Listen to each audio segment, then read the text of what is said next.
Buenas noches, Veracruz.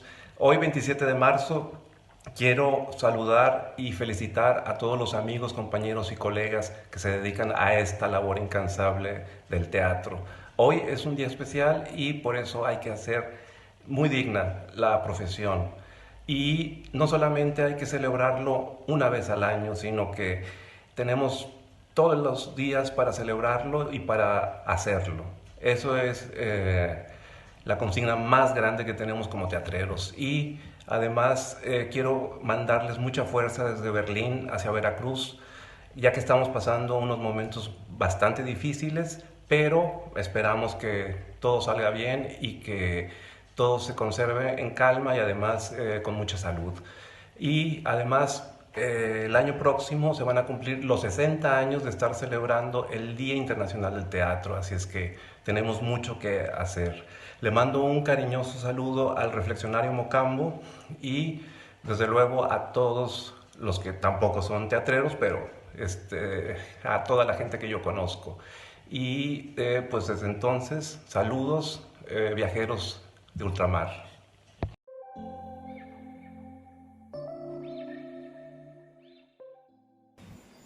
Hola amigos, los saluda Iván Barradas, director de la Casona del Teatro.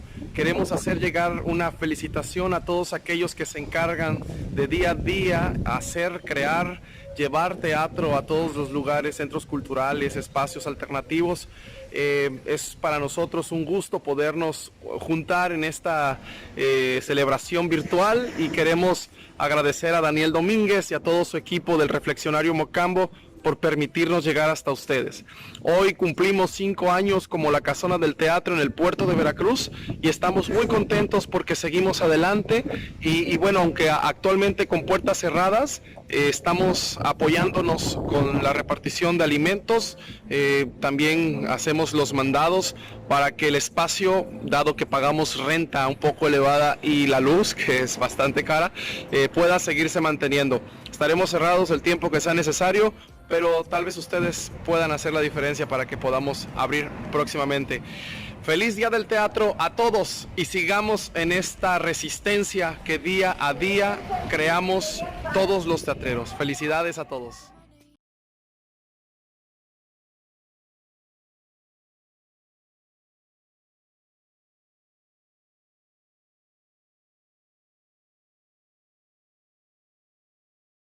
Buenas tardes.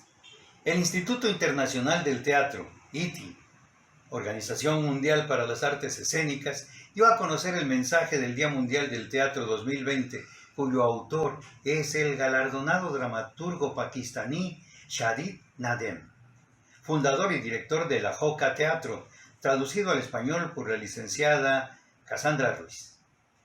El teatro como santuario.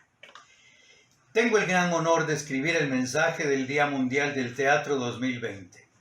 Provoca un sentimiento de humildad, pero también de franca emoción pensar que el teatro de Pakistán y Pakistán mismo han sido reconocidos por el Instituto Internacional del Teatro, que es la asociación teatral más influyente y representativa a nivel mundial de nuestros tiempos. Este honor se lo atribuyo a Madea Gawar, ícono y fundadora del Teatro Ajoca, además de mi compañera de vida que partió de este mundo hace 2 años. El equipo Ajoca ha tenido un camino largo y difícil, literalmente de la calle al teatro. Pero esa es la historia de muchos grupos de teatro, estoy seguro. Nunca es un inicio suave con viento en popa, siempre es una lucha. Vengo de un país predominantemente musulmán que ha visto muchas dictaduras militares, la horrible embestida de los extremistas religiosos y 3 guerras con nuestra vecina, India, con quien compartimos miles de años de historia y herencia. Hoy, todavía vivimos con el temor de que se inicie una guerra frontal con nuestra nación hermana y vecina, que incluso podría ser nuclear, ya que ambos países ahora tienen estas armas. A veces decimos en broma, los malos tiempos son buenos tiempos para el teatro. No hay escasez de retos que enfrentar, contradicciones que exponer, ni status quo que subvertir. Mi grupo de teatro, Ajoca, y yo, Hemos andado por esta cuerda floja por más de 36 años en este punto. Y ha sido en verdad una cuerda floja. Mantener el balance entre divertimento y educación, entre buscar y aprender del pasado y prepararse para el futuro, entre libertad de expresión creativa y riesgosos enfrentamientos con la autoridad, entre la crítica social y el teatro financieramente viable, entre alcanzar a las masas y ser avant-garde. Se podría decir que el teatrista debe ser un prestidigitador, un mago. En Pakistán existe una división clara entre lo sagrado y lo profano. En lo profano no hay lugar para cuestionamientos religiosos, mientras que en lo sagrado no hay posibilidad del debate abierto de nuevas ideas. De hecho, el establishment conservador considera el arte y la cultura fuera de los límites de sus juegos sagrados. Así que el camino para los artistas escénicos ha sido como una carrera de obstáculos. Primero tienen que mostrar sus credenciales de buenos musulmanes y ciudadanos, además de intentar demostrar que la danza, la música y el teatro están permitidos en el Islam. Un gran número de observadores musulmanes se han vuelto, por lo tanto, reacios a abrazar las artes escénicas, incluso cuando elementos de la danza, la música y el teatro los rodean en su día a día. Y es entonces cuando nos topamos con una subcultura que tenía el potencial de llevar lo sagrado y lo profano al mismo escenario. Durante el régimen militar de los 80 en Pakistán, Ahokka fue creado por un grupo de jóvenes artistas que retaban la dictadura mediante un teatro de disidencia social que intentaba ser políticamente audaz. Encontraron que sus sentimientos, su enojo, su angustia eran expresados de forma increíble por un bardo sufí que vivió 300 años atrás. Este era el gran poeta sufí Bulleh Shah.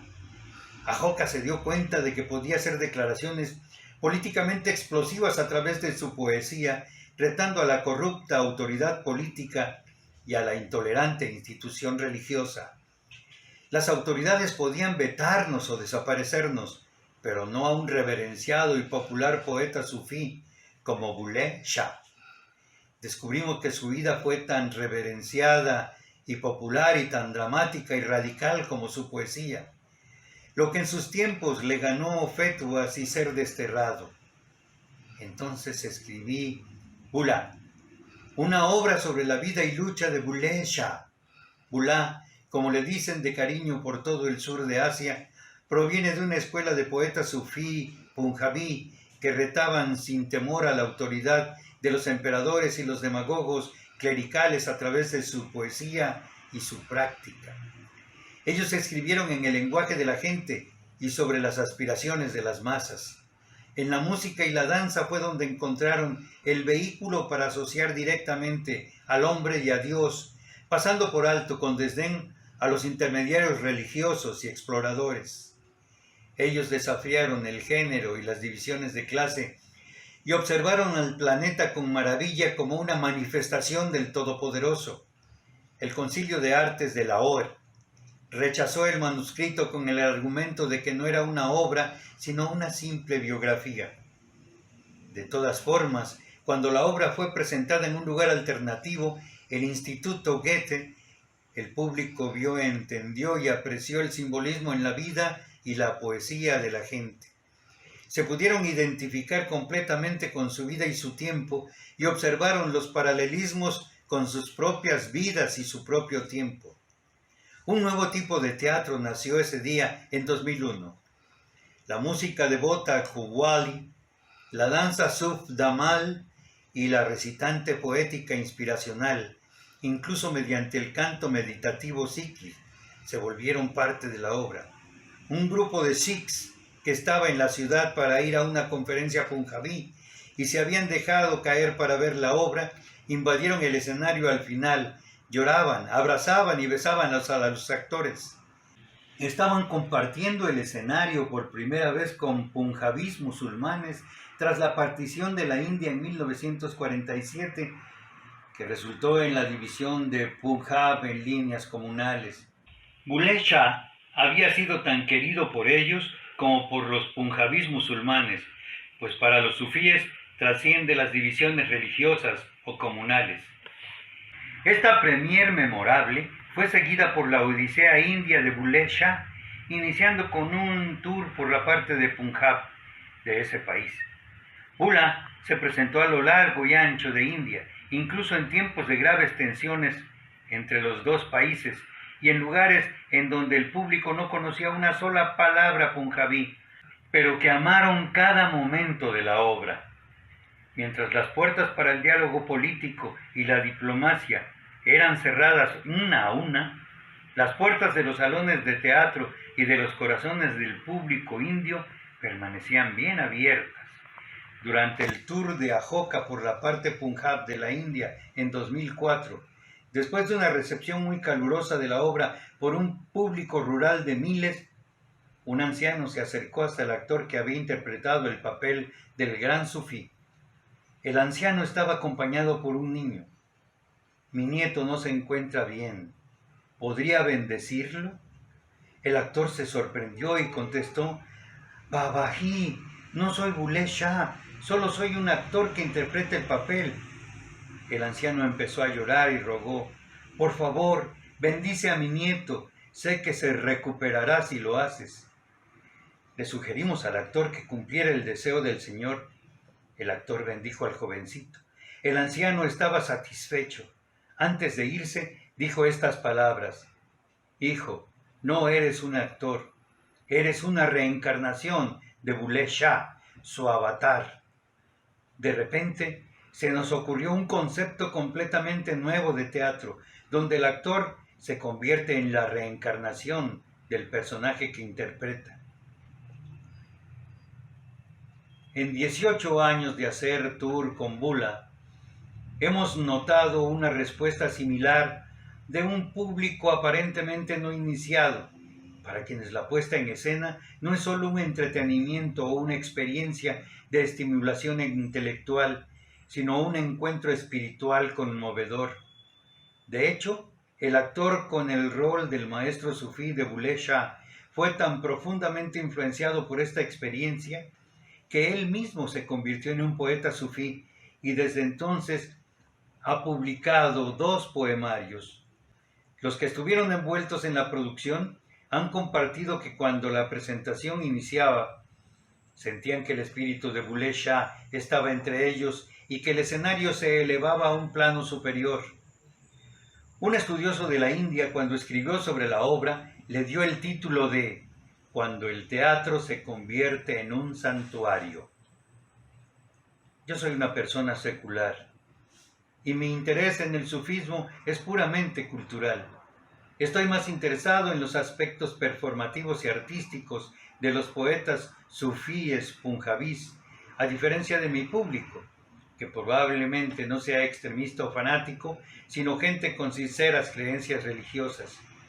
Explorar historias como la de Bulleh Shah, que existen en todas las culturas, puede convertirse en un puente entre nosotros, los creadores de teatro, y un público desconocido pero entusiasta.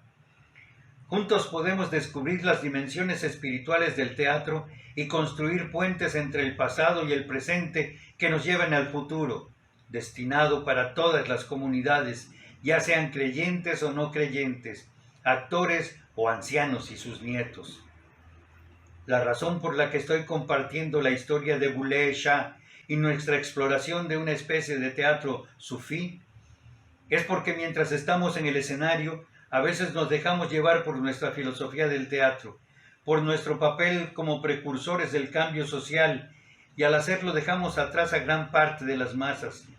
En nuestro compromiso con los desafíos del presente, nos privamos de las posibilidades de una experiencia espiritual profundamente conmovedora que el teatro puede proporcionar.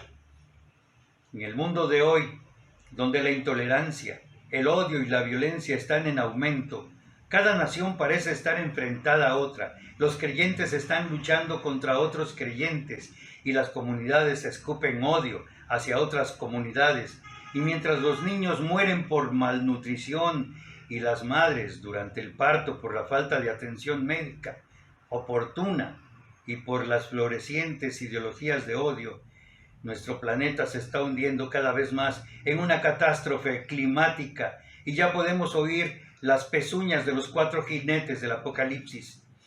Necesitamos reponer nuestra fuerza espiritual. Necesitamos luchar contra la apatía, el letargo, el pesimismo, la codicia y el desprecio por el mundo en que vivimos, por el planeta en el que vivimos.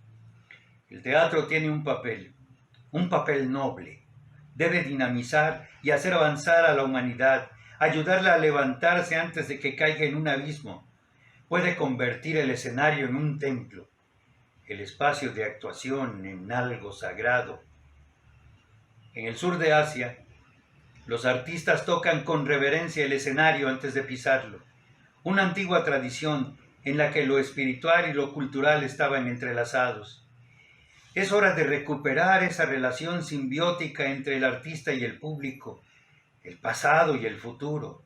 Hacer teatro puede ser un acto sagrado, y los actores pueden convertirse en los avatares de los roles que desempeñan. El teatro puede elevar el arte de actuar a un plano espiritual superior, porque tiene el potencial transformador de convertirse en un santuario y convertir a ese santuario en un espacio de actuación.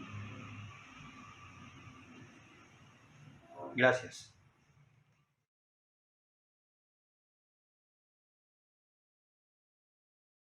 Hola, yo soy Macame Orozco o Mari Carmen Lara Orozco y bueno, estamos aquí atendiendo la invitación del Reflexionario Mocambo en un día tan especial para todos nosotros como es el Día Mundial del Teatro. Y bueno, esta es una videograbación en respuesta a lo que estamos pasando en la actualidad, que estamos en nuestra casa, en nuestro hogar, y la charla que nos toca es sobre el teatro anarquista en la ciudad de Veracruz en correspondencia a los movimientos sociales. En este ratito vamos a tener dos actividades. La primera es una charla sobre el teatro anarquista en 1922 y 1923 en la ciudad de Veracruz. Y la segunda es una lectura dramatizada a partir de algunos fragmentos de dos obras de teatro anarquista. La primera, Verdugos y víctimas de Ricardo Flores Magón, y la segunda, La sirena roja de Marcelino Dávalos. Comenzamos. ¿Qué es el teatro anarquista? El teatro anarquista históricamente surge de manera ambivalente ante las políticas del sistema dominante. Aquí en la ciudad de Veracruz surge en el Porfiriato, previo a los movimientos revolucionarios y posterior. Y bueno, el teatro anarquista recurre a ciertas técnicas dramáticas. Según los libertarios, debía demostrar las necesidades sociales modernas, resaltar las cualidades de la clase popular, criticar al poder y al Estado. Es importante que el teatro libertario lo concibamos desde dos aristas. La primera es desde la obra escrita, la obra dramática escrita, y la segunda es desde la puesta en escena, esto es, la dramaturgia llevada a escena.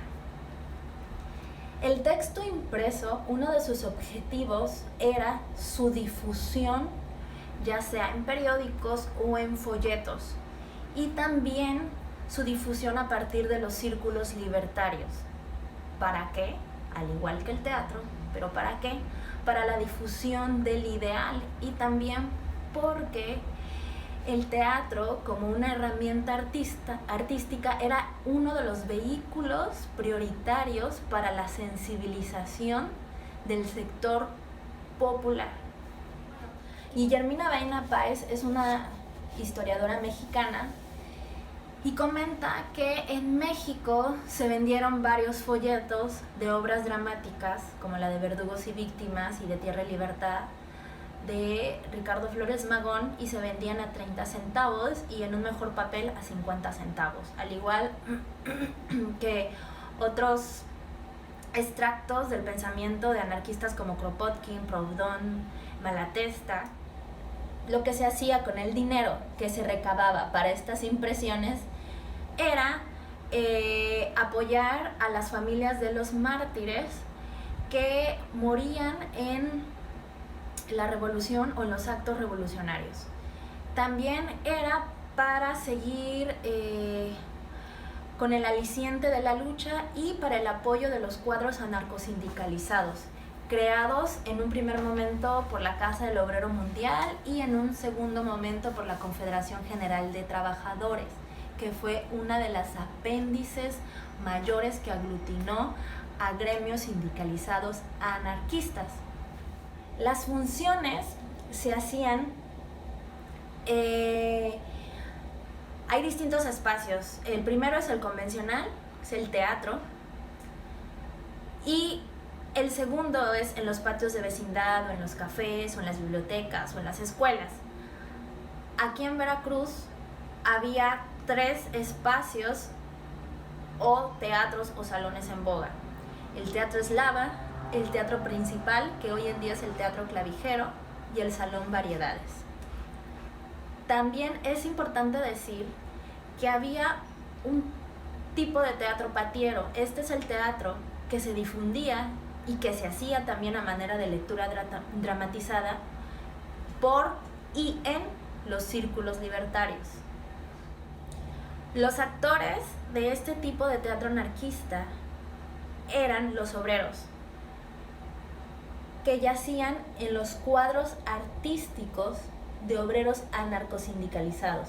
Esto es, los cuadros de restauranteros, el cuadro artístico, literario y musical. Había un cuadro que era encabezado por Atanasio Robles, que uno de los objetivos de los cuadros era educar a las masas o educar al sector popular para seguir los ideales de la lucha. Y entonces los cuadros se encargaban no solamente de las representaciones teatrales, sino también de buscar los aspectos económicos que mantuvieran las prioridades de la lucha. Parte de mi investigación fue buscar en las fototecas, y en el Archivo Estatal de Veracruz encontré esta imagen. Esta imagen es de un cuadro artístico de obreros, y aquí se puede ver a estos actores antes o después de la escena. Algo bien interesante que pasaba con este fenómeno escénico es que quien caracterizaba a las obras de teatro anarquista era el mismo pueblo. Y es por ello que había una identificación muchísimo mayor con lo que se estaba observando o mirando. Y es ahí donde se genera el acontecimiento teatral. Hay algo bien importante que sucedía en el contexto histórico veracruzano. Son 2 huelgas. La huelga de 1922, encabezada por el Sindicato Rojo de Mujeres Inquilinas o Mujeres Libertarias,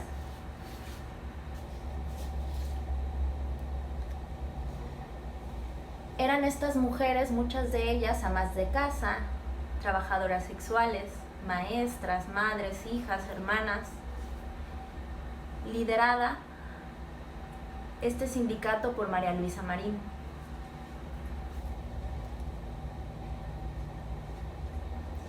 Y bueno, ¿en dónde surge el germen social? En los patios de vecindad o en aquellos espacios periféricos o paupérrimos en donde las condiciones sociales eran elementales. Y muchas de estas personas también eran los actores o las actrices de las puestas en escena. Un buen número de los habitantes nocturnos de esta ciudad, que trabajan en distintos ramos de la producción, ha venido al centro de la ciudad para asistir al teatro principal y presencia la obra del querido compañero Ricardo Flores Magón. Tierra y Libertad es significada por el cuadro artístico, literario y musical de la Federación Local de Trabajadores Veracruzanos, afiliada a la Confederación General de trabajadores de tendencia claramente anarcosindicalista. Bueno, esto que leo es producto de investigación de la maestría, realizada ya no en tesis, sino en libro. Es El vaivén del Frente Rojo, la escena anarquista en la ciudad de Veracruz en 1922 y 23. Es importante también esclarecer que hubo gran afluencia de dramaturgia anarquista y de dramaturgos mexicanos. Germán Dueños y Palacios, con su obra Un anarquista en el Caldazo, Luis Fernández Martínez con Regeneración, presentada en Guanajuato en 1913, La Rebelde, de Alberto Cosío, Los Regiomontanos, de Eusebio de la Cueva, Esclavos, de Carlos Barrera, Un gesto, de Rafael Pérez Taylor. La mayoría de las obras se caracterizaron por un lenguaje afín al pensamiento libertario. Los hermanos Magón fueron exiliados y fueron perseguidos. Ricardo estuvo hasta sus últimos días en una cárcel de Kansas. Ahí falleció y su hermano siguió con la lucha. Marcelino Dávalos también fue perseguido y exiliado político y fue encarcelado en la Siberia mexicana, en Sonora. Y es a partir de sus obras o de su dramaturgia que podemos conocer también las peripecias que ellos pasaron en estos momentos de revueltas civiles en confrontación con el sistema político.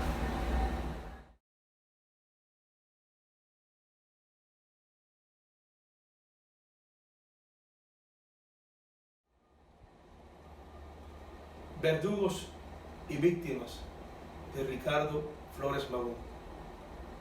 Primer acto.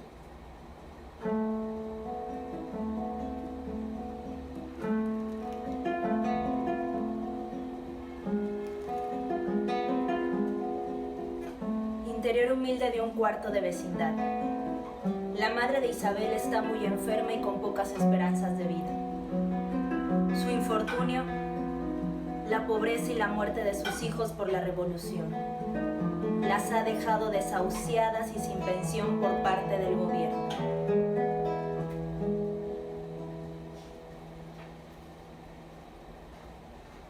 Isabel.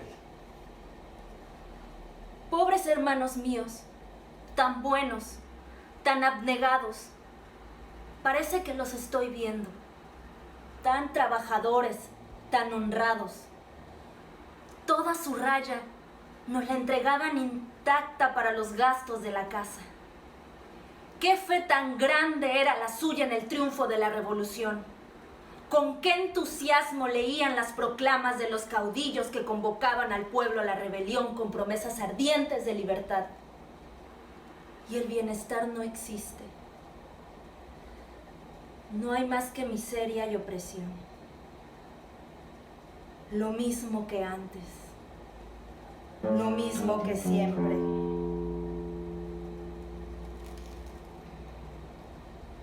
Cuarto acto.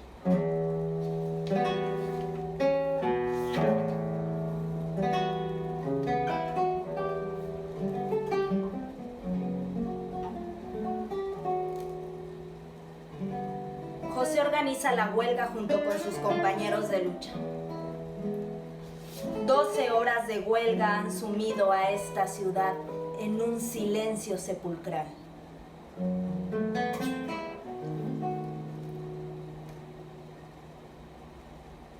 José.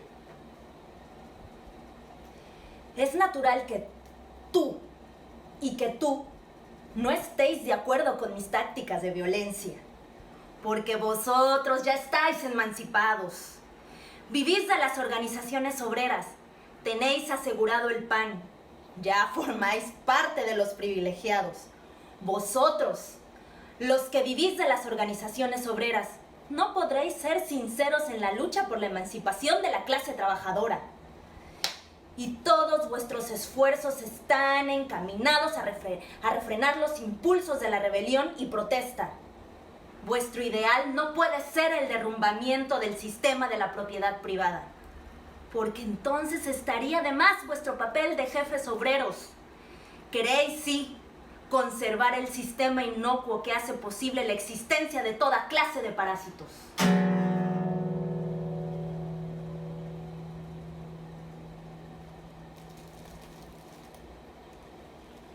Cuarto acto, segundo cuadro, la calle.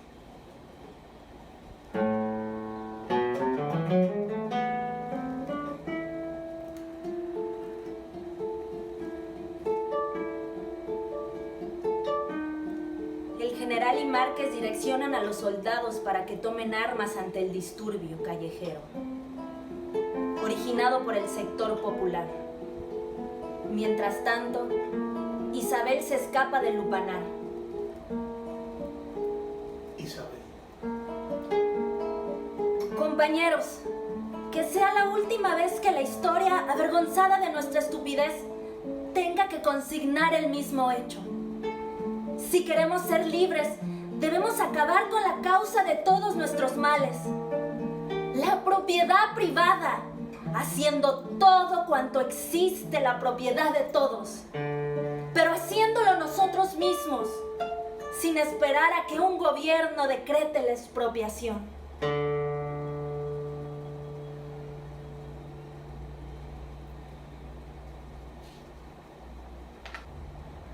Último cuadro.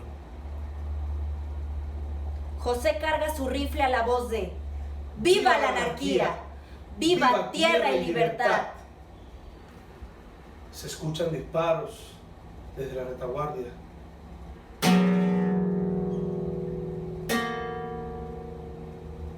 Y José cae muerto.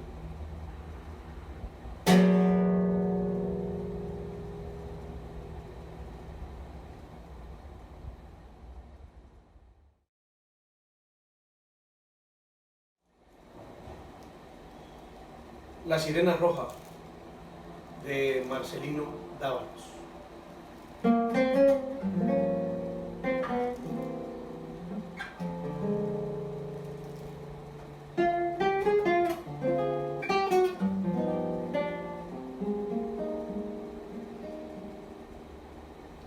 Primer cuadro. Escoger la hora gris o la noche pudiera muy bien disponer a una hiperestesia y ocasionar malos entendidos. Escena única. Escenario muelle. Las palabras ¡Hijo! ¡Madre! ¡Adiós!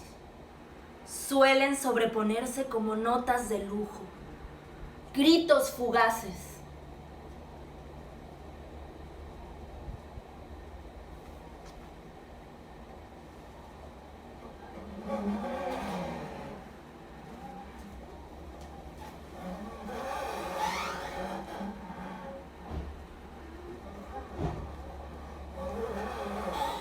Aparece la sirena roja, emergiendo de las aguas, esplendorosa y austera.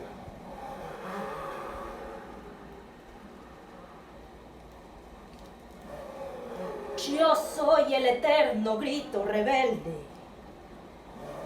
Por eso mi angustia es mayor. 30 años hace que vivo encadenada.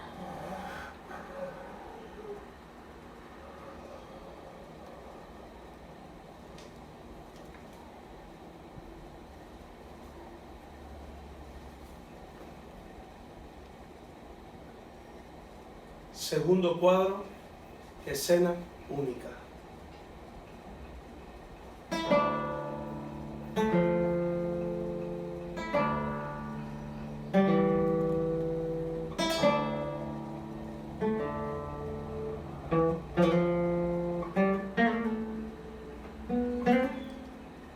En la Siberia mexicana, un lugar de desolación, esclavitud y muerte, en donde los exhombres son el germen y la peste.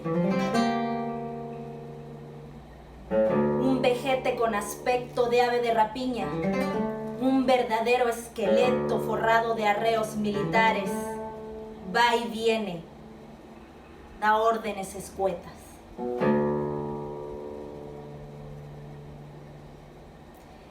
En el mar se anuncia algo solemne, pavoroso. Habla de eso el aspecto de piel de lagarto de las olas. Tiene reflejos de sangre. La sirena roja está cerca. Avanza majestuosa sobre las aguas. La multitud se inflama. Agita y vibra por fin al grito de ¡Sunsurcorda!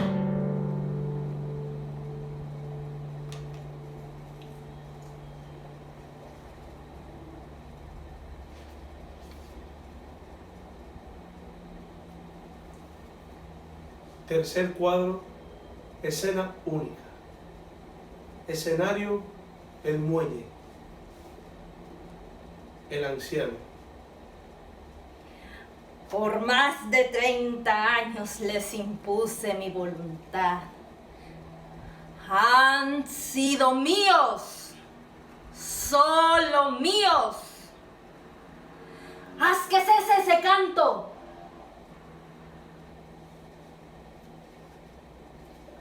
La sirena roja. Ni uno. Lo que a los tiranos vulgares un poco de tierra y mucho de olvido.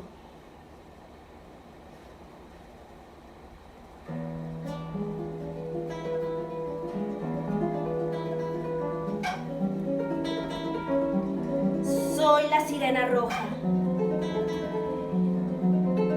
El príncipe lejano me dio el homenaje de su beso.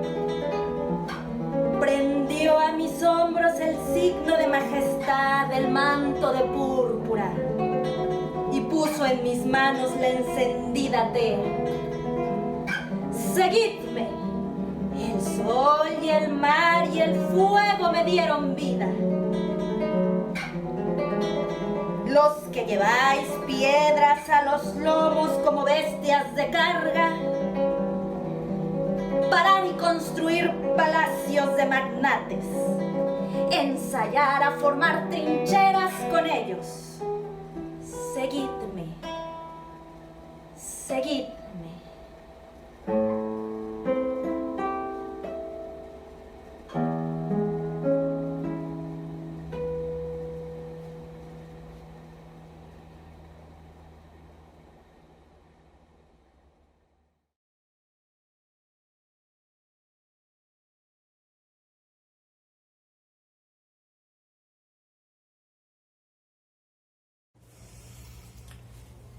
Buenas tardes. Buenas tardes a todos, a todas. Primero que nada, muchísimas felicidades a todos aquellos que trabajan, viven y disfrutan a través del arte tan amplio y tan noble como lo es el teatro. Felicidades y saludos a todos y a todas las personas que nos miran en estas transmisiones por el Día Internacional del Teatro, hoy 27 de marzo, a través de esta celebración virtual propuesta por el Reflexionario Mocambo. Mi nombre es Juan Pablo Solano y soy de la compañía Tinglado, y bueno, pues propusimos platicar un poquito sobre algo que hemos estado viniendo trabajando hace un par de años y que cada vez nos enseña más y más, y bueno, también queremos compartir lo que hemos nosotros descubierto, ¿no? Hablo de la técnica del payaso, el clown, este lenguaje tan bonito y profundo y al mismo tiempo que implica un trabajo día a día, ¿no? De investigación, de entrenamiento, de compartir experiencias, de experimentar. Y bueno, pues postulamos esta charla llamada Aprendices de Payaso, detrás de la nariz, que pues básicamente en los próximos minutos me gustaría compartir mi punto de vista, ¿no? Con base a mis experiencias, qué ha sido el clown y por qué decido llevar mi vida y mi vida profesional artística siempre inmiscuida a esta técnica y esta forma de abordar la expresión escénica. Bueno, me gustaría compartirles un texto que escribí hace no mucho, no tendrá unos 4 meses, 5 meses, que pues me atreví a escribir un poquito, ¿no? Para aterrizar un concepto sobre el clown o el payaso, ¿no? Que bueno, para mí, bueno, les leo un pequeñito párrafo, dice así: para mí clown es contagiar esperanza. Es energía dentro de ti que se manifiesta a través de tu cuerpo y frente a una audiencia. Esa energía desinhibida que brota desde tu más profundo ser y se transforma en una fuerza que se alimenta de la nobleza de la risa. Es una energía que crece con la suavidad del cuerpo, una energía que le da luz y fuego a nuestros ojos y al público que lo observa.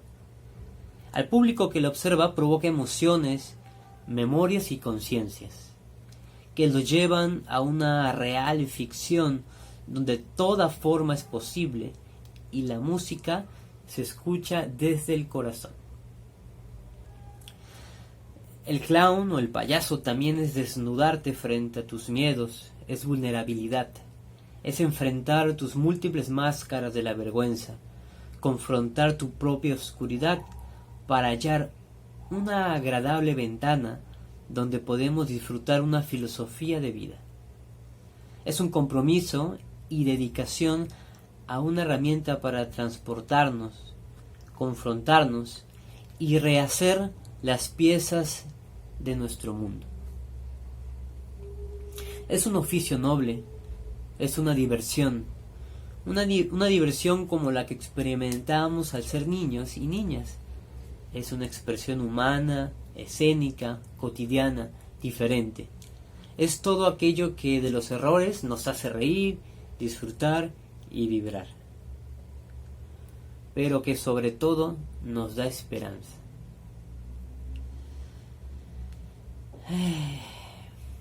Pues es un poquito sobre un escrito que elaboré y bueno, que complementa un proyecto por ahí que está constantemente evolucionando y transformándose. Y bueno, para mí, en algunas palabras, el clown es eso, ese personaje muy es tonto y todo le parece fascinante, todo lo descubre a través del juego, a través del error, a través de la música, del probar, del oler. Es una técnica que llegó a mí, y aquí les comparto también un poco cómo llega a mí el payaso, cómo encuentro el posible payaso tonto, ¿no? Que todos tenemos dentro y que nunca acabas de descubrir. Bueno, en 2013 iniciamos este proyecto de teatro independiente que se llama Tinglado, que bueno, me ha dado algo maravilloso para mi vida, para muchos amigos y amigas, compañeros, compañeras que he conocido, que ha sido toda una aventura. Pero bueno, es otro punto. Fue cuando inició la compañía y que nos vimos descubiertos haciendo teatro a través de algo que podríamos llamar es vodevil, ¿no? Ese subgénero cómico que se popularizó mucho en Estados Unidos al principio de los años 20, un poquito antes, un poco después también, que era, bueno, tiene un origen más antiguo, pero bueno, se popularizó en Estados Unidos, después en México, un poco con la carpa, ¿no? Que consistía en variedades escénicas, diversidad, un bufete escénico, ¿no? De teatro, de magia, de circo también, de malabares, de fuego, de muchas cosas, ¿no? Y que, bueno, pasaban en la calle, que funcionaba como un acercamiento bien práctico para que la gente se enterara de lo que estaba pasando en el mundo, ¿no? También a través de este vodevil, esta voz del pueblo, ¿no? Y también su crítica y sátira social. Y bueno, nosotros nos dimos cuenta sin querer que nuestro formato y estilo, como queramos llamarlo, iba por ese camino. Y dentro de uno de esos cuadros que teníamos en 2013, de ese espectáculo llamado Tinglemos, había payasos, ¿no? Yo me ponía la nariz y saquito y me pintaba, ¿no? Y sombrerito, y pues ponía una pista que me gustaba y caminaba básicamente pues con la música, ¿no? Sintiendo el ritmo, viendo a la gente. Sin embargo, yo desconocía que era el payaso. Yo solamente me personificaba sin realmente pensar más allá de lo que era el personaje o ponerse una nariz. Para mí solamente era esa estética, esa imagen, ¿no? Que bien era divertido caracterizarse, pero pues sabíamos que había una predisposición quizá de una nariz roja, ¿no? Y la gente para reírse. El caso es que pues ese fue mi primer acercamiento, únicamente vestirme, ¿no? Y sin saber que al mismo tiempo pues ya estaba pasando algo, ¿no? Ya había un aprendizaje, una experiencia, un error, un acierto al ponerme esta personificación y titular un acto que se llama Lágrima y Sonrisa con una compañera en esos momentos, con Lili Cardumen. Fue precisamente que hicimos este acto de payasos, ¿no? Que al final también era un poco más coreográfico, ¿no? Ella siendo bailarina, pues se nutrió algo bien interesante como mi primer acercamiento al payaso. Y bueno, así estuve un par de años haciendo teatro, haciendo comedia, y siempre el clown presente entre nuestras transiciones escénicas. Y bueno, pasaron los años y los caminos del teatro me llevaron a conocer a una persona que para mí fue o es muy significativa y que movió mi espíritu y aprendí muchísimo, que fue Benjamín Martínez. Benjamín Martínez, bueno, es una persona que me enseñó mucho y que vive en la Ciudad de México. Él es un actor, bailarín, que bueno, lo conocí por circunstancias de la vida, y después pude verlo en escena en un espectáculo con Asis Gual, que vino aquí a Veracruz al Teatro Clavijero. Era el espectáculo Pura Clown, y que después hice una amistad con Benjamín. Él viene a Veracruz, nosotros vamos a México para hacer teatro, compartir, y ahí nos comparte un muy breve taller de clown a la compañía, ¿no? Y fue el descubrir de la curiosidad, ¿no? Nos platicó un poco de algunos ejercicios, un poco de la ideología, mencionó maestros de aquí, ¿no? Grandes maestros como Asis Gual, como Chucho Díaz, claro, como el mismo Anatoly. Y bueno, eso nos generó esa curiosidad para ahí empezar a excavar y encontrar más maestros, nombres, corrientes, filosofías, grandes grupos, y darnos cuenta que en México hay una gran fuerza de clown, de circo, y bueno, el payaso así tocó nuestras puertas, nuestros corazones, y en lo personal fue algo que yo quería dedicarme. Y me permitió esa inquietud ir hacia varios maestros que fueron de alguna forma descubriendo diferentes posibilidades en mi cabeza, y a experimentar más y más nosotros, ¿no? Y sobre la escena experimentar. Y ahora me doy cuenta un poco que el payaso es también es ese posible motor, el payaso, el teatro, que puede transformar y deconstruir nuestra mente, generar una conciencia a través de la risa, ¿no? Y la importancia de la risa, que es este vibrar, que siempre estamos moviéndonos, ¿no? Pero la risa, esta risa sana que nos libera, es una forma para cambiarnos. Y también me di cuenta que el payaso es una forma muy, muy digerible y noble y simple, pero que no sencilla, para acercar a la gente al teatro, gente que nunca ha tenido un acercamiento al teatro, y descubrir algo, ¿no? Seguimos aprendiendo, sigo aprendiendo.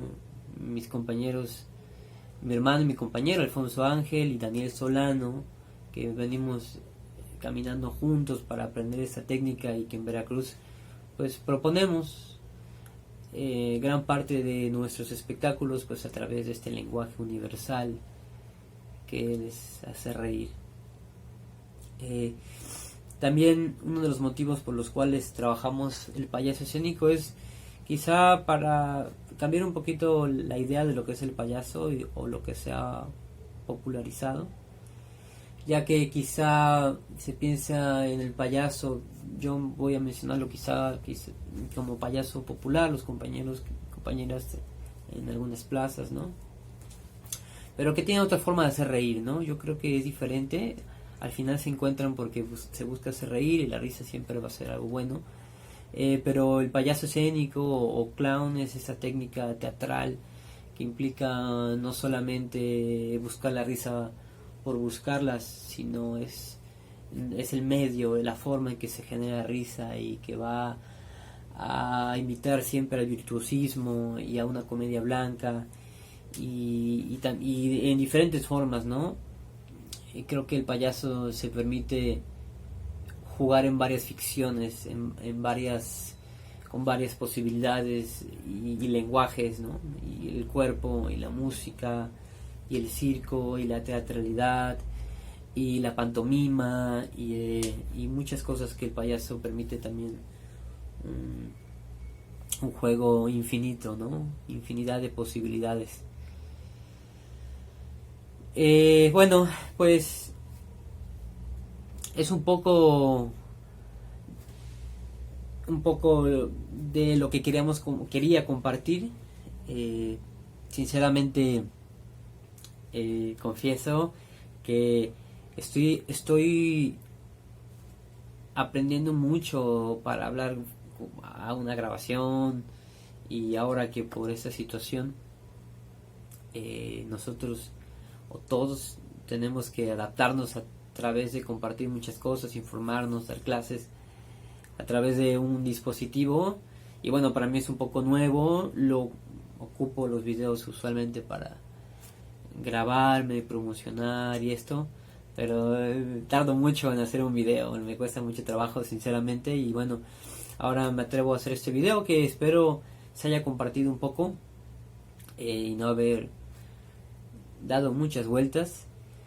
Y bueno, pues por último invitarnos a que mantengamos la buena vibra, la esperanza y el informarnos correctamente y tomar las medidas adecuadas en esta contingencia que va a pasar, y que lo más importante es ahora es cuidarnos, no solamente cada uno y una de nosotros, sino a todos los que nos rodea, a la familia, los amigos, pero también quizá al desconocido, ¿no? A través de mis acciones correctas, porque todos compartimos la misma calle, la avenida, la colonia, la ciudad. Entonces, pues, esperar que el clown también nos dé esperanza, ¿no? El ver la vida con un poco de ironía y risa. Y nos vamos a ver muy pronto, aprovechamos el video para invitarlos a las transmisiones de Veracruz Te Quiero, donde Tinglado va a tener una intervención, una función el 1 de abril a las 6 de la tarde. Bueno, Pues me despido, agradezco a Reflexionar en Mocambo, agradezco mucho a los que vieron este video, les mando un caluroso abrazo virtual y que pasen muy buena noche. Nos vemos. Hola, buenas tardes. Mi nombre es Isabel Jiménez. Agradezco la invitación del doctor Daniel Domínguez para participar en el Día Mundial del Teatro con una charla respecto a un cuadro llamado Blanco sobre Blanco del pintor Malevich, Kazimir Malevich. Entonces, para poder hablar del cuadro, pues primero tendremos que hablar del pintor, del artista, y después hablar sobre la corriente, el cual se considera que él es el máximo exponente, para poder entender y para poder tener un acercamiento mucho más profundo con la obra. Voy a poner unas diapositivas, les voy a pasar alguna información. ¿Y quién fue Kazimir Malevich? Bueno, Kazimir Malevich fue un artista ucraniano que nace en 1878 y muere en San Petersburgo en 1935. Como les decía, fue el máximo representante del suprematismo, una de las principales corrientes defensoras de la abstracción geométrica en la Rusia del primer tercio del siglo XX, que tenía como objetivo la búsqueda de la supremacía de la sensibilidad pura en el arte. Aquí podemos ver dos autorretratos del lado izquierdo de la presentación del artista. Mientras Picasso es considerado el artista que realiza la mayor contribución para renovar la figura humana, y Duchamp, el fundador del arte conceptual, Kazimir Malevich es quien abre los caminos hacia el arte abstracto a partir de la creación del suprematismo, movimiento fundamental en la historia del arte del siglo XX. Lo interesante de Malevich, como muchos otros artistas, es que tiene un camino en el que pudo experimentar varias corrientes, en el que pudo pasar del arte figurativo al arte abstracto y del arte abstracto al figurativo. Él inicia pintando en un estilo impresionista, después pasa al expresionista, después al simbolista y después al cubo futurista. En este último es en donde él tiene un acercamiento con varios artistas que le llevan a crear como las bases de lo que más adelante él fundaría, que es el suprematismo. Crea varias obras, vamos a ver algunas donde se muestra precisamente este camino. Y podemos ver que efectivamente, por ejemplo, en esta que se llama Vaca. Que no puedo determinar tu ubicación actual. Perdón. En esta que se llama Vaca y Violín, podemos ver una gran influencia y características del cubismo. Esta obra fue hecha en 1913. Y podemos ver que en la parte de que tiene las figuras en primer plano, pues son figuras que reconocemos y que podemos decir están muy apegadas al realismo. Sin embargo, por la parte de atrás, en el fondo, tenemos un fondo compuesto por figuras geométricas. Para muchos críticos reconocen en esta obra como ya una primicia de lo que será más adelante dos de sus principales obras. Una de ellas es el cuadro negro y el cuadro blanco sobre blanco. Si se fijan, tenemos ahí un cuadrito negro en la parte derecha superior, y arriba de ese cuadro negro tenemos un rectángulo blanco. Entonces se vuelve una obra interesante porque les digo, lo que son las figuras del primer plano pues son realistas. Sin embargo, el fondo es un fondo de contraste donde tenemos figuras geométricas. En esta pieza, que se llama Composición con Gioconda, es de 1914, es una obra que, si podemos ver también, mantiene también estas dos figuras, que es el rectángulo blanco y el rectángulo negro. Y tenemos en la parte izquierda en pequeño un fragmento de la pintura de la Gioconda. Para algunos críticos es también una manera que él muestra a través de este trabajo pues ya su inclinación hacia el arte abstracto y denigrando o pasando a un segundo plano el arte que ellos consideraban, no nada más él, sino varios artistas de esa época, que era el arte viejo, el arte figurativo y el arte que se apegaba a la realidad. Esta es una pintura hecha al óleo, grafito y collage sobre tela. Entonces, como podemos decir, estas técnicas pues fueron técnicas utilizadas por los futuristas, por los dadaístas. Es una pieza que tiene incluso en la parte superior izquierda texto. Entonces estamos viendo cómo Malevich, este artista, se va poco a poco acercando a lo que va a ser su obra cumbre, que es la que vamos a analizar más adelante. Esta es una pieza, una obra que se llama Los Deportistas, de 1930-31, que también es un óleo. Es cuando Malevich regresa al arte figurativo. Es una pieza que también nos habla de una de las temáticas que él, después de crear el movimiento suprematista, les comentaba, regresa al arte figurativo. Y regresa al arte figurativo, pero con el interés de representar a los campesinos. Estamos hablando también de principios del siglo XX y de la Revolución Rusa. Este es uno de los cuadros más importantes y más reconocidos de este artista, que es el cuadro negro, que es cerca de 1923, es un óleo, y es una obra que pues fue muy polémica y sigue siendo muy polémica, porque muchos se preguntarán ¿por qué esto es considerado arte? ¿Por qué esta obra, que para muchos es muy simple, muy sencilla, muy básica, que cualquiera podría hacer, ¿por qué está ya considerada una obra de arte? ¿Cuál es la trascendencia y por qué hoy en día sigue siendo una obra polémica, y por qué para muchos tiene sentido y por qué sigue teniendo un gran significado?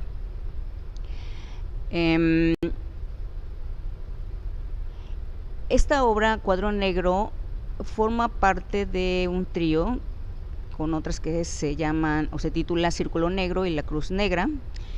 Aquí podemos ver las tres piezas que representan las bases del arte suprematista. Ese trío de composiciones está conectado a la idea de espiritualidad en Malevich, para quien toda conexión de lo representado con algo superior tenía un valor artístico superior. Estas tres obras fueron hechas también en cerca de 1923 y son obras que, como podemos ver aquí, pues tienen que ver con esta inclinación o este interés de Malevich con lo espiritual, con lo místico, con crear algo superior. Esto de algo superior, y bueno, muchos asocian el término suprematista o suprematismo con eso, con algo supremo, con algo que va más allá de la realidad, más allá de lo que nos rodea. Y aquí podemos ver precisamente estas tres piezas como esta síntesis de la información, como esta síntesis de lo espiritual. Malevich decía que el arte tenía que llegar a la síntesis a través de la forma, del color y de la composición. Por lo tanto, bueno, pues ¿qué es el suprematismo? Aquí del lado izquierdo de esta diapositiva podemos ver una pintura que precisamente así se titula, Suprematismo. Y el suprematismo fue la propuesta más radical entre los ismos de las vanguardias históricas al comienzo del siglo XX. Ninguna otra poética puso contra las cuerdas a la pintura hasta el límite, reducida a representar un cuadro negro o bien formas monocromas elementales como el círculo, el cuadrado y la cruz. Lo que comentaba fue un movimiento, y sobre todo este artista, por eso es la importancia de estar hablando de él, es que lleva al límite el arte. Y lleva al límite en el sentido de, les comentaba, de la síntesis de la utilización de las formas y también del color. Entonces fue pues un parteaguas en el mundo del arte.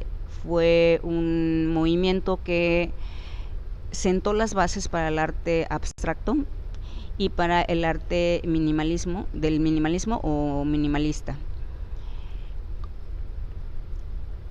El arte ya no dependía más de la representación de objetos de la naturaleza. Ahora el arte era un fin en sí, un arte puro que podía prescindir incluso del contenido. Lo que ellos buscaban, especialmente Malevich, era precisamente no seguir representando objetos de la naturaleza. Esa yo creo que fue una de las cosas que fueron muy importantes y que nos llevan a reflexionar cuál es el sentido del arte y la manera de que algunos artistas utilizan alguna técnica o algún medio. En este caso, pues es lo que él proponía, alejarnos de esos objetos de la naturaleza y alejarnos de la representación de esa naturaleza y del realismo. Conforme él fue alejándose, pues llega a este arte puro, a este arte suprematista. Este es el cuadro Blanco sobre Blanco, que es de 1918. Es un óleo que es un cuadrado. Sus medidas pues son de 79.4 por 79.4, es casi de 80 centímetros. Actualmente pertenece a la colección del Museo de Arte Moderno de Nueva York. Y si lo analizamos desde el aspecto físico, desde el aspecto de la materia del cuadro, pues nosotros podemos ver que son prácticamente dos cuadros. Un cuadro que está ligeramente rotado hacia la derecha, y pareciera que flota sobre un fondo blanco. Este fondo blanco tiene un tono un poquito más cálido que el cuadro que vemos al frente, y es un cuadro que parece que, como está flotando, en cualquier momento desaparece del cuadro. ¿Qué podemos interpretar de este cuadro? Bueno, pues hay muchas interpretaciones. Muchos lo asocian con algo que tiene que ver con lo espiritual, con lo lumínico, con la luz, con la paz, con la tranquilidad, con el vacío, con lo infinito. Aquí la pregunta que yo les decía, bueno, ¿por qué también como veíamos con el cuadro negro, por qué está considerado una obra de arte? ¿Y por qué algo que aparentemente es muy sencillo, es muy simple, que cualquiera podría hacer, técnicamente hablando, es una pieza fundamental? Y ahí, bueno, pues yo hago una interpretación personal y es la que quiero compartir esta noche. Me parece que esta pieza es una obra de arte porque nos muestra y nos lleva a la reflexión de muchas cosas. La primera es el resultado de una evolución, de un trabajo de un artista que, como veíamos, pasa del arte figurativo, pasa por varias corrientes y llega a esto. Es más, él, al hacer esta obra, pues se convierte como que en la última obra de esta evolución. él mismo dice que no puede ir más allá de esto. Y bueno, no nada más él, sino pues todos los que han hecho un análisis sobre el arte, pues efectivamente han llegado a esa conclusión. Después de esto, pues no hay nada más, ¿no? Eso es por un lado. Me parece que también es una muestra, y ahí entra, y por eso se vuelve una obra muy significativa, porque es una muestra de cómo un artista o una persona puede intentar y llegar incluso a estos límites. Muchas veces vemos artistas que se quedan en una sola corriente o en una sola manera de trabajar, ya sea con una misma paleta cromática, con algunos elementos, y aquí vemos cómo en este cuadro podemos constatar, ¿no?, la evolución y el proceso de un artista.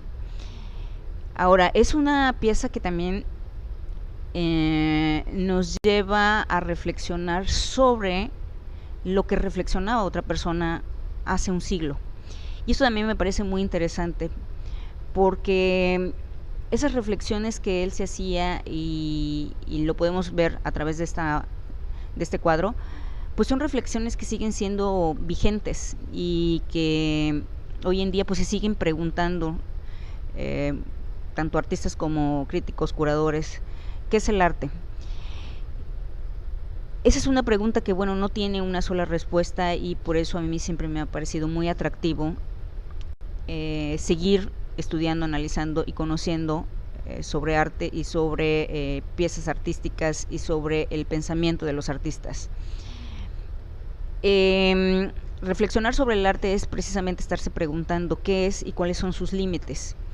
Entonces, por eso a mí me parece una pieza interesante, y me parece una pieza que, más allá del aspecto físico, que también es importante, es también una obra que nos podría también llevar a pensar y a reflexionar sobre esto que muchos han dicho, bueno, esta pieza nos habla de la nada, ¿no? Y bueno, pues, ¿qué es la nada? Incluso dicen, bueno, la nada también, necesitamos llegar a la nada para que a partir de ello podamos crear. Entonces, bueno, eso también se me hace muy, muy interesante, ¿no? De cómo pues en una pieza blanca, en una pieza, o en una pieza que nos lleva al vacío, en una pieza que nos puede, la podemos relacionar con la nada, a partir de eso podemos crear todo. Y es interesante cómo él también, como artista, les decía, no es la pieza límite de su trabajo, y regresa al arte figurativo. Es una obra casi mística, que habla sobre la nada, el infinito, el vacío, sin arribas ni abajos, sin espacio ni tiempos.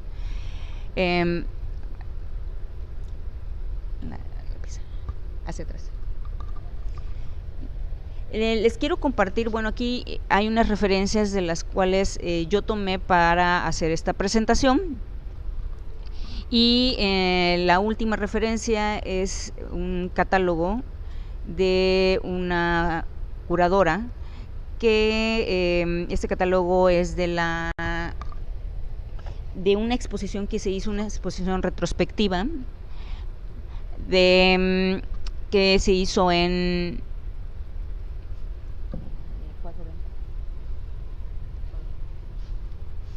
que es una retrospectiva que se hizo sobre Malevich, y gracias, que se hizo sobre Malevich, y entonces es ella lo que hace es reflexionar sobre, bueno, la importancia de la obra de este artista, pero también sobre el suprematismo y sobre esta obra. Yo les quisiera compartir algunos fragmentos precisamente de este catálogo. Ella lo que les comentaba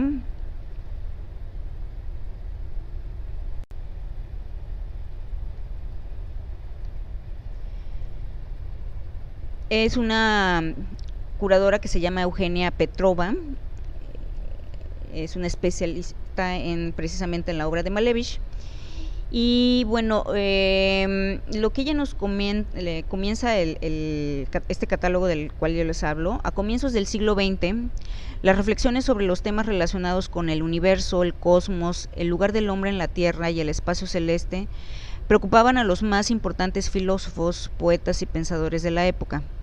Kazimir Malevich fue el primer pintor que supo transformar estos pensamientos en el idioma del arte plástico. Los tratados teóricos y las búsquedas artísticas de Malevich están penetrados casi en su totalidad por las ideas sobre el universo, el cosmos y la relación entre el hombre y el espacio circundante.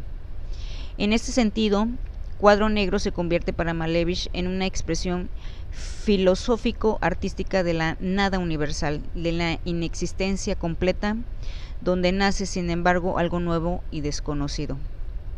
Comenzar desde cero, correrse de la imitación literal de la realidad, salir al espacio libre, hacia el cielo y las estrellas, donde todo se diluye en una apariencia irreal. Eso era para Malevich la tarea del arte del siglo XX. Hacia 1910, las categorías que construyen la realidad, tales como el peso, el volumen o la gravedad, comienzan a perder para el pintor su relevancia. Cobra fuerza la necesidad de exteriorizar el mundo de una manera diferente. ¿Cómo? ¿Con qué medios? Estas son las preguntas que durante toda su vida intentará responder Malevich a nosotros y a sí mismo. Cuadro Negro, el ícono de mi tiempo, como lo llamaba el pintor, no surge de la nada. Esta obra se gesta durante un periodo de 20 años, igual que sus contemporáneos. Malevich transita distintas corrientes artísticas. A comienzos de 1900 su pintura fue casi realista. Unos pocos dibujos quedan de aquella época. A mediados de 1910 aparecen Paisaje y Paisaje con la Casa Amarilla, obras que corresponden a su etapa impresionista. Como les decía, y bueno, veíamos en las primeras diapositivas, precisamente les comparto, ¿no?, las piezas que tienen que ver con este arte figurativo. Más adelante nos comenta esta curadora sobre la obra de Malevich. Malevich, al igual que muchos de sus contemporáneos, abraza entusiasmado la formación de una nueva estructura social. A la par de los innovadores que apoyan la revolución, Malevich se involucra en la organización del proceso creativo que se basa sobre nuevos principios.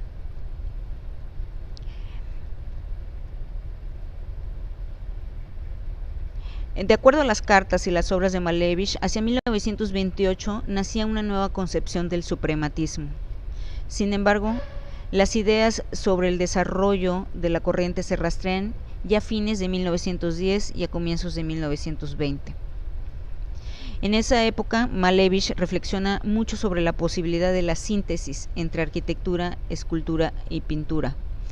Eso se me pasó a comentarles, no les puse en la presentación, pero él también hizo algo que eran como unas especie como de maquetas de arquitectura, donde precisamente buscaba esta síntesis, ¿no?, entre arquitectura, escultura y pintura. También hizo cerámica, hizo algunas juego de tazas, de vasos, de platos y de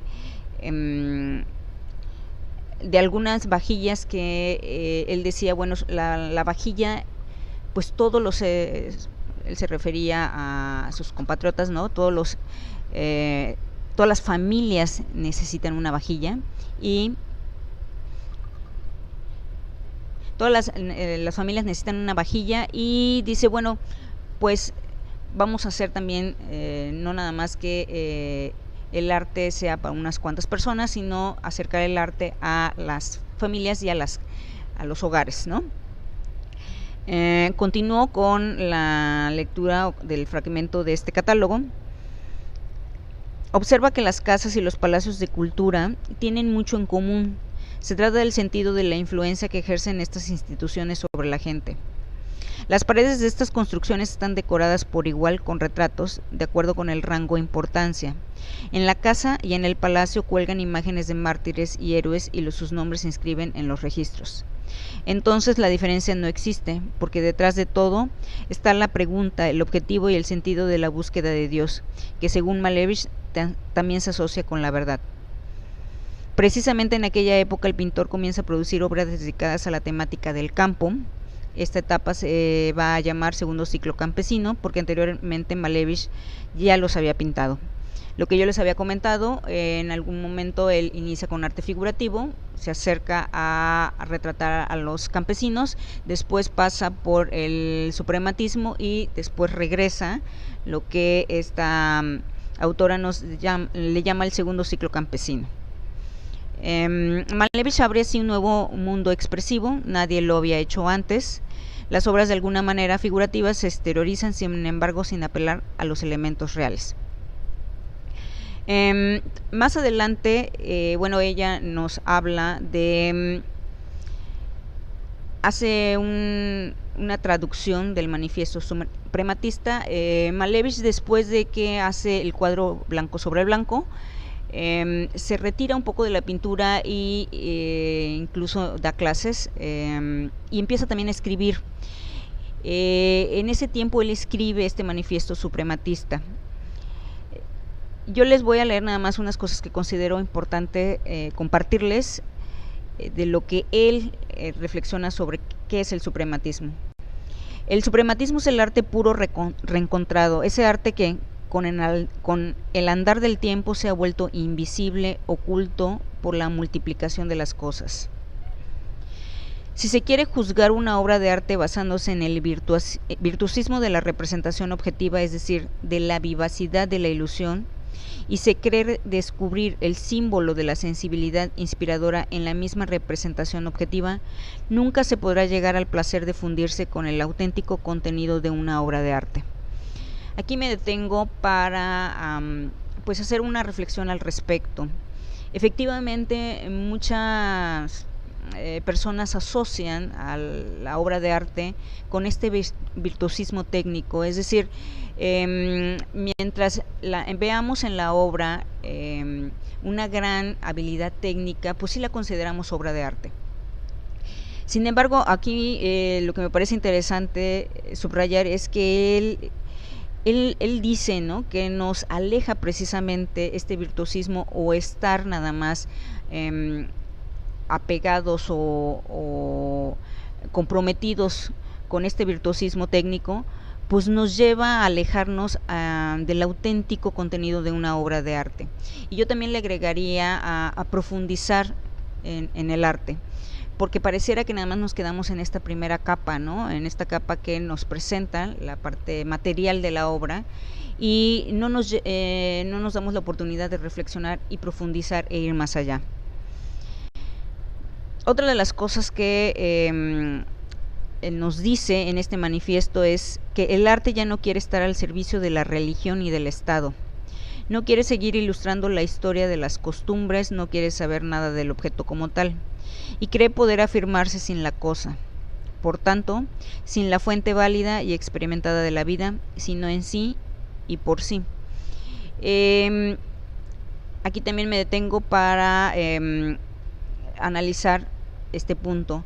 El arte que no quiere estar al servicio de la religión y del Estado. Hay que ubicarse también en ese momento histórico. A principios del siglo pasado, pues como bien saben, en 1917 es la Revolución Rusa, y el llamado en ese momento es que el arte tuviera un fin utilitario. Entonces, precisamente muchos artistas pasan de ser artistas y se convierten en diseñadores gráficos. Es decir, dejan de producir obra y empiezan a hacer carteles para este movimiento. En ese momento, no se consideraba que fuera importante seguir produciendo arte. Entonces decían que más bien este talento que se tenía de los artistas tenían que tener un fin utilitario. Y por eso es que también se crea otro movimiento por ahí en esas primeras décadas del siglo XX, que es el constructivismo ruso. De ese movimiento surgen algunos diseñadores y algunos tipógrafos, como les comentaba, con este fin utilitario. Lo que nos dice Malevich es todo lo contrario, ¿no? De más bien alejarnos de este servicio a la religión, al Estado y a la revolución. Por lo tanto, crear un arte por sí y en sí mismo. Y por último, otro fragmento de este manifiesto suprematista, el cuadro negro sobre fondo blanco fue la primera forma de expresión de la sensibilidad no objetiva, cuadrado como sensibilidad y fondo blanco, la nada, lo que está fuera de la sensibilidad. El suprematismo no ha creado un mundo nuevo de la sensibilidad, sino una nueva representación inmediata del mundo de la sensibilidad en sentido general. El cuadrado se modifica para formar figuras nuevas, cuyos elementos se componen de una u otra manera según las normas de la sensibilidad inspiradora. Si nos detenemos a mirar una columna antigua cuya construcción en el sentido de la utilidad carece ya de significado, podemos descubrir en ella la forma de una sensibilidad pura. Ya no la consideramos como una necesidad arquitectónica, sino como una obra de arte. Entonces, lo que yo les comentaba, cuando los objetos o las piezas se alejan o se despojan de este fin utilitario, pues ya las vemos como una obra de arte, pero en el sentido de que nos lleva a esta reflexión.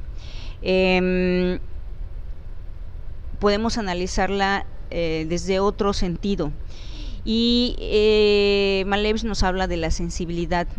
Entonces, cómo esta sensibilidad pues es individual, es personal, y no tiene que estar marcada, insisto, por otros fines, y muchas veces estos fines utilitarios. A mí por eso me parece interesante, ya para concluir, ver nuevamente la pieza, la de cuadro blanco sobre blanco. Lo que yo les decía, bueno, esta es una pieza que a mí me ha parecido siempre muy interesante, y bueno, también sí me gustaría que con esta breve charla, pues ustedes quienes están viendo esta charla, pues se den el tiempo y se den la oportunidad de analizar, de reflexionar y, como decía Malevich, pues dejarse llevar por la sensibilidad. ¿Qué les hace pensar o qué les hace sentir al ver esta pieza? Y no dejarse llevar por ciertos estereotipos o clichés de lo que se considera el buen arte, o lo que hace un momento comentábamos, el virtuosismo del aspecto técnico. Cuando decíamos que esta es una pieza que es la nada y que a partir de la nada se puede producir, pues es también una invitación que a partir de esa nada, de que muchos ven como una pieza blanca, ¿no? Pues que se podría decir, bueno, es que a mí no me dice nada, pues precisamente por eso, ¿no? Porque a partir de esa nada ustedes también pueden construir su propio discurso y pueden construir a partir de lo que la sensibilidad les puede proporcionar cuando vean esta pieza. Entonces, bueno, yo agradezco a Daniel porque, bueno, pues a partir de esta invitación, pues también a mí también me llevó a acercarme a Malevich, a revalorarlo y a sí ver cómo esta pieza para mí sigue siendo una pieza muy contemporánea, sigue siendo una pieza que sigue teniendo un gran significado y que fue, como les decía, un parteaguas en el mundo del arte. Entonces, es una invitación también a que ustedes pues se acerquen a las obras de este artista, que lo analicen, y sobre todo que también lo disfruten. Gracias. Pues queremos agradecer a Isabel Jiménez que nos haya compartido pues este gusto, esta experiencia tuya como gente que disfruta de las artes visuales y que busca interpretaciones. Y solo mencionar que hoy en este Día Mundial del Teatro hemos hablado de Blanco sobre Blanco, porque precisamente una de las obras más famosas de la dramaturga francesa Yasmina Reza es justamente Arte, que está basada en este cuadro de Malevich.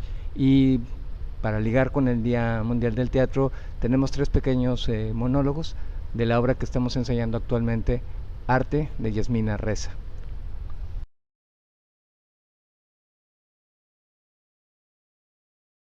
Mi amigo Sergio se ha comprado un cuadro.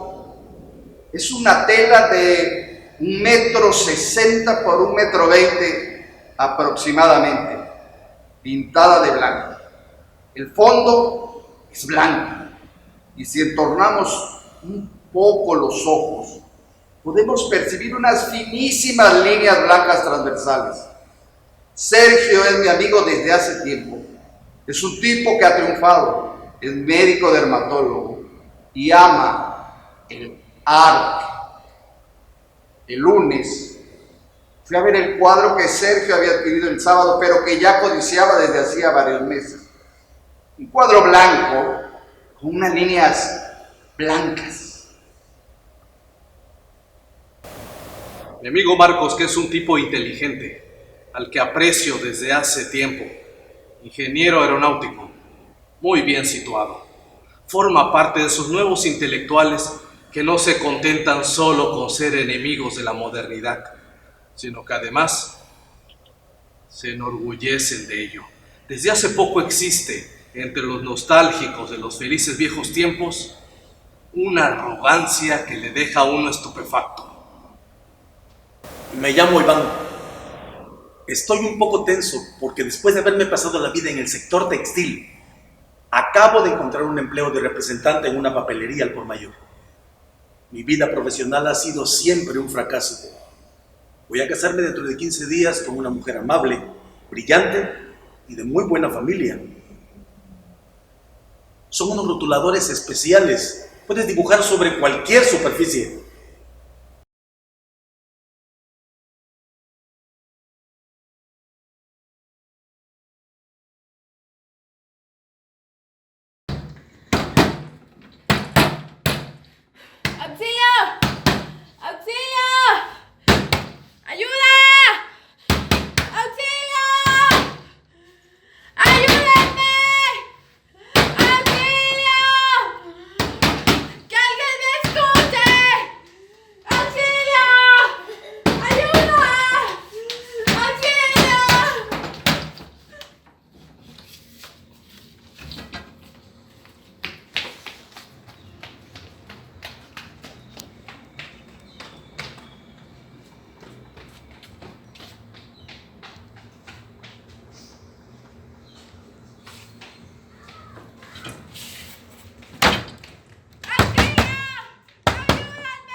Sin conflicto no hay teatro, y hacer teatro causa conflictos. Y los conflictos son los mismos a los que nos enfrentamos en todas partes del mundo.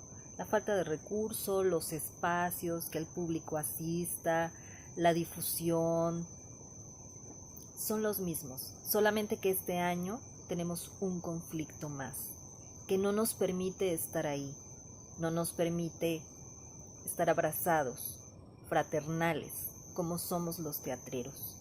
Sin embargo, es un espacio que quizá nos permita tener más voces a través de estos medios digitales para decirle a la gente que no se olvide que el teatro está hecho de emociones verdaderas, donde las lágrimas, donde el corazón late fuerte en realidad, donde suda el cuerpo, porque estamos ahí, vivos, con emociones.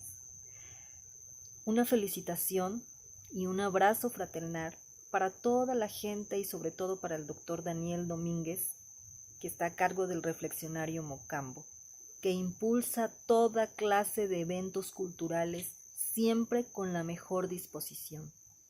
Muchos años más para el Reflexionario y feliz Día del Teatro. Soy Arminda Vázquez Moreno, soy teatrera y titiritera de la ciudad de Veracruz, México. Quiero felicitar a todos los teatreros en este día. El teatro es importante en estos tiempos de crisis. El arte puede ayudar a la gente a sobrellevar los problemas derivados de situaciones como la que estamos viviendo dentro de este fenómeno biológico social.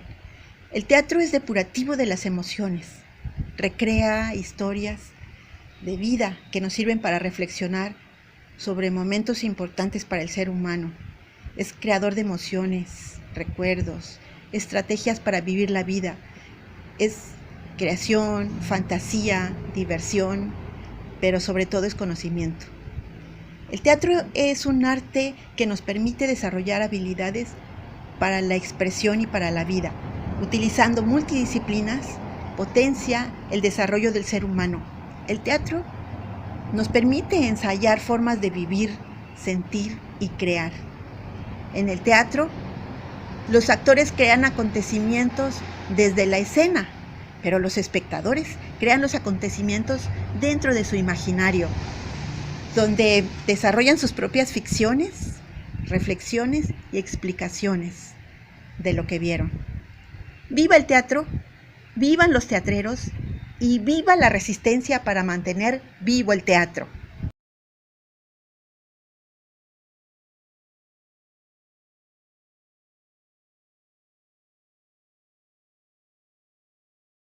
Bueno, pues con estas palabras de Arminda Vázquez del Dragón Rojo y bueno, con la participación de todas las intérpretes, actores, directores, gente de teatro, invitados que nos han acompañado esta noche del viernes 27 de marzo de 2020, damos por concluida esta celebración del Día Mundial del Teatro, transmitida aquí en vivo desde el Reflexionario Mocambo. Buenas noches.